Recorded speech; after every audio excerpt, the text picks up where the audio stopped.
শেষ বলে 1 রানে জয় কিভাবে সম্ভব হলো বোঝালেন কেকেআর অধিনায়ক রাহানে।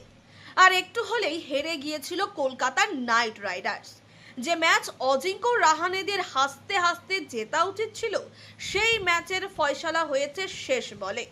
কোনো রকমের রাজস্থান রয়্যালসকে হারিয়েছে কলকাতা, 1 রানে জিতেছে তারা।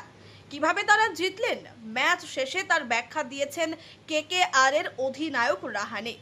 কলকাতার বিরুদ্ধে ইডেন গার্ডেন্সে 207 রান তাড়া করতে নেমে একসময় 71 রানে 5 উইকেট পড়ে গিয়েছিল রাজস্থানের।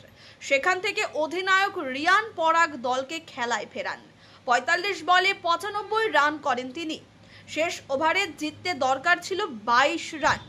ইম্প্যাক্ট প্লেয়ার শুভম দুবের 3টি বড় শট খেলা জমিয়ে দেয়। শেষ বলে দরকার ছিল 3 রান। দ্বিতীয় রান নিতে গিয়ে রান আউট হন জাফরা আর্চার। 1 রানে জেতে কলকাতা। রাজস্থানের বিরুদ্ধে ভালো ফিল্ডিং করেছে কলকাতা।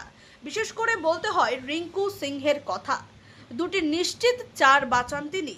ভালো ক্যাচ ধরেন রাহানে নিজে। সেই ফিল্ডিংয়ের কথাই টেনে এনেছেন রাহানে। ম্যাচ শেষে কেকেআর অধিনায়ক বলেন, ফিল্ডিং খুব গুরুত্বপূর্ণ। 10 থেকে 12 রান বাঁচিয়েছি আমরা। ভালো ক্যাচ ধরেছি, রান আউট করেছি, এগুলোই পার্থক্য গড়ে দিয়েছে। রাহানের কথা থেকে স্পষ্ট, এই জয়ের কৃতিত্ব ফিল্ডারদের দিয়েছেন তিনি। Bureau report, UJ news.